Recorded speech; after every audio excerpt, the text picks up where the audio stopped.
नमस्कार, मैं हूं आयुष और आप देख रहे हैं फर्स्ट बिहार झारखंड। बिहार के लाल और बॉलीवुड के जगमगाते सितारे सुशांत सिंह राजपूत अब हमारे बीच नहीं रहे। महज 34 साल की उम्र में ही उन्होंने आत्महत्या कर ली। रविवार को अचानक जब उनकी मौत की खबर सबको मिली तो किसी को विश्वास नहीं हो रहा था, लेकिन इसके बाद फॉरेंसिक की रिपोर्ट आई। पोस्टमार्टम रिपोर्ट आने के बाद ये पुष्टि की गई कि ये आत्महत्या ही थी, क्योंकि सुशांत सिंह राजपूत के गले पे जो निशान था वो फांसी के फंदे का था, लेकिन इसके अलावा शरीर पे कोई भी निशान नहीं थी। वहीं दूसरी ओर जब इसको आत्महत्या करार कर दिया गया है, लेकिन अब इस पे मुंबई पुलिस छानबीन करने में जुटी है। जी हाँ, जब सुशांत सिंह राजपूत की आत्महत्या की खबर मिली तो ये कहा गया कि सुशांत सिंह राजपूत काफ़ी लंबे समय से डिप्रेशन में थे, इसकी वजह से उन्होंने सुसाइड किया है। लेकिन अब मुंबई पुलिस इस चीज़ की छानबीन में जुटी है कि सुशांत सिंह राजपूत की आत्महत्या करने की वजह आखिर क्या थी।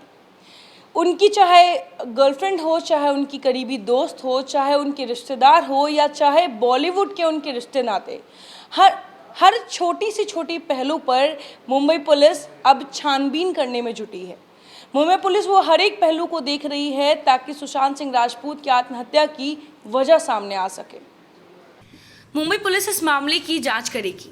महाराष्ट्र के गृह मंत्री ने यह ऐलान किया है। महाराष्ट्र के गृह मंत्री अनिल देशमुख ने कहा कि पोस्टमार्टम रिपोर्ट के मुताबिक सुशांत सिंह राजपूत की मौत फांसी लगाकर आत्महत्या करने के कारण हुई है, लेकिन मीडिया में आ रही खबरों के मुताबिक प्रोफेशनल लाइफ के कारण वे डिप्रेशन के शिकार हुए थे। अनिल देशमुख ने कहा कि मुंबई पुलिस इस मामले की पूरी जांच पड़ताल करेगी। हालांकि मुंबई पुलिस कह रही है कि सुशांत सिंह राजपूत की पोस्टमार्टम रिपोर्ट में आत्महत्या की ही पुष्टि की गई है।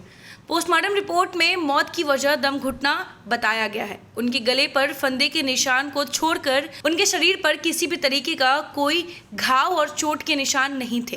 लेकिन कई ऐसे सवाल हैं जिनका जवाब तलाशने की कोशिश पुलिस कर रही है।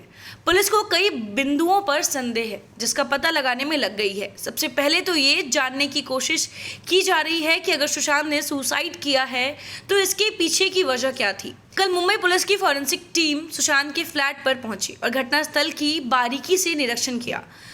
पुलिस उनकी मौत के बाद 17 लोगों से पूछताछ कर चुकी है। इस मामले में पुलिस ने सुशांत के दोस्तों के बयान दर्ज किए हैं। वहीं उनके परिवार के कुछ सदस्यों से भी बात की गई है।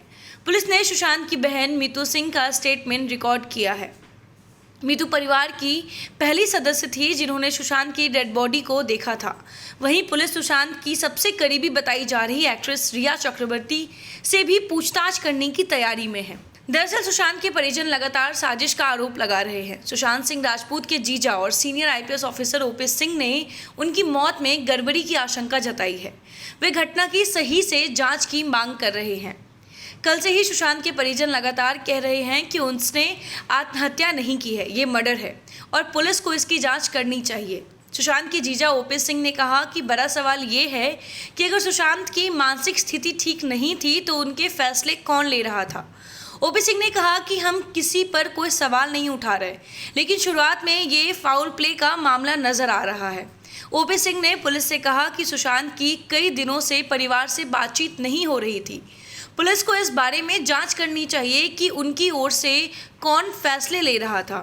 मीडिया रिपोर्ट्स के मुताबिक आत्महत्या से पहले देर रात सुशांत ने अपने दोस्त और एक्टर महेश शेट्टी को फ़ोन किया था। सुशांत ने रात में 1:51 पर कॉल की थी। महेश शेट्टी और सुशांत दोनों टीवी शो पवित्र रिश्ता में साथ काम कर चुके हैं। चूँकि तब तक महेश सो चुके थे, इसलिए वे कॉल नहीं पिक कर पाए। महेश के मुताबिक जब वह सुबह उठे तो उन्होंने 8:30 बजे सुशांत को कॉल किया, लेकिन तब सुशांत ने फ़ोन नहीं उठाया। महेश ने सोचा कि सुशांत बाद में कॉल करेंगे, लेकिन इसके बाद उनकी आत्महत्या की खबर मिली। पुलिस सूत्रों के मुताबिक मुंबई पुलिस एक्ट्रेस रिया से लंबी पूछताछ की तैयारी में है। वे कुछ दिनों पहले ही सुशांत सिंह के साथ रह रही थी। जांच में सामने आया कि 6 महीने पहले रिया और सुशांत ने साथ मिलकर माउंट ब्लैक सोसाइटी में फ्लैट किराए पर लिया था। एग्रीमेंट पेपर भी दोनों के नाम पर है। इस फ्लैट को 36 महीने के लिए लीज पर लिया गया था और 9 दिसंबर 2022 को इसकी समय सीमा खत्म हो रही थी। उस फ्लैट में रिया चक्रवर्ती सुशांत के साथ रहती थी। बिल्डिंग के चौकीदार ने पुलिस को ये बताया कि कुछ दिनों पहले ही रिया एक बड़ा सूटकेस लेकर यहाँ से गई थी। पुलिस को कुछ और तथ्य मिले हैं। मुंबई पुलिस इन सारे बिंदुओं पर जांच कर रही है। बिहार के आधुनिक अस्पतालों में से एक NSMCH multi speciality 350 bedded hospital, अनुभवी डॉक्टर एवं ट्रेन्ड पैरामेडिकल स्टाफ, विश्व स्तरीय सुविधाओं के साथ अत्याधुनिक ऑपरेशन थिएटर, ICU, NICU, निशुल्क OPD परामर्श, 24 घंटे इमरजेंसी सर्विसेज और जटिल गर्भावस्था का इलाज। Netaji Subhash medical college and hospital, Amhara, Bihta, Patna.